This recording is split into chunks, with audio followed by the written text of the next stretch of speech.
ការសាមគ្គីភាពពិតជាមានសារៈសំខាន់ខ្លាំងណាស់នៅក្នុងប្រវត្តិសាស្ត្ររបស់មនុស្សជាតិ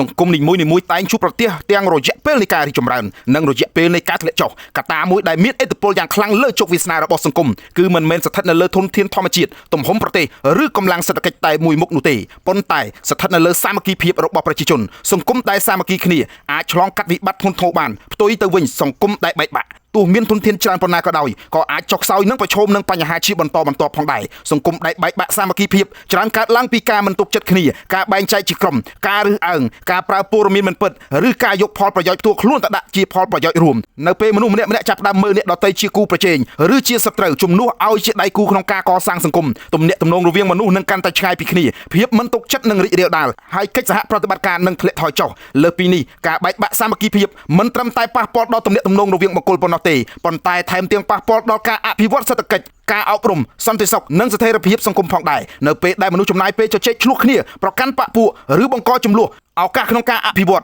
នឹងត្រូវបាត់បង់កម្លាំងដែលគួរតែប្រើសម្រាប់ការបង្កើតនឹងត្រូវបំលែងទៅជាការបំផ្លាញទៅវិញជាពិសេសក្នុងសម័យបច្ចេកវិទ្យា Digital ព័ត៌មានអាចរីករាលដាលក្នុងរយៈពេលប្រមាណនាទីប៉ុណ្ណោះប្រសិនបើមនុស្សខ្វះការពិចារណានិងចែករំលែកព័ត៌មានដោយគ្មានការផ្ទៀងផ្ទាត់នោះការយល់ច្រឡំនិងការបែកបាក់អាចកើតឡើងយ៉ាងឆាប់រហ័សពាក្យមួយឃ្លាឬការបង្ហោះមួយអាចបង្កឲ្យមានភាពច្របូកច្របល់ចម្រូងចម្រាសធំជាងអ្វីដែលយើងនឹកស្មានផ្ទុយទៅវិញសង្គមដែលរួបរวมសាមគ្គីភាពតែងតែមានភាពរឹងមាំនិងអាចប្រឈមមុខនឹងបញ្ហាបានច្រើនជាងសាមគ្គីភាពមិនមែនមានន័យថាមនុស្សគ្រប់គ្នាត្រូវគិតដូចគ្នាទាំងអស់នោះទេផ្ទុយទៅវិញវាមានន័យថាទោះមានគំនិតខុសគ្នាក៏ដោយក៏នៅតែគោរពគ្នាស្ដាប់គ្នានិងស្វែងរកដំណោះស្រាយដែលផ្ដល់ផលប្រយោជន៍ដល់មនុស្សភាគច្រើនសង្គមដែលមានសាមគ្គីភាពគឺជាសង្គមដែលមនុស្សចេះជួយគ្នាចែករំលែកទុក្ខលំបាកលើកទឹកចិត្តគ្នានិងធ្វើការជាមួយគ្នាដើម្បីគោលដៅរួមនៅពេលមានគ្រោះមហន្តរាយវិបត្តិសេដ្ឋកិច្ចឬបញ្ហាផ្សេងៗប្រជាជននឹងរួមគ្នាដោះស្រាយជាជាងស្វែងរកអ្នកទទួលខុសត្រូវឬបន្ទុកគ្នាទៅវិញទៅមកនេះជាកម្លាំងដែលមិនអាចកាត់ថ្លៃបានប្រទេសដែលរីកចម្រើនជាច្រើននៅលើពិភពលោកមិនមែនជាប្រទេសដែលគ្មានបញ្ហានោះទេ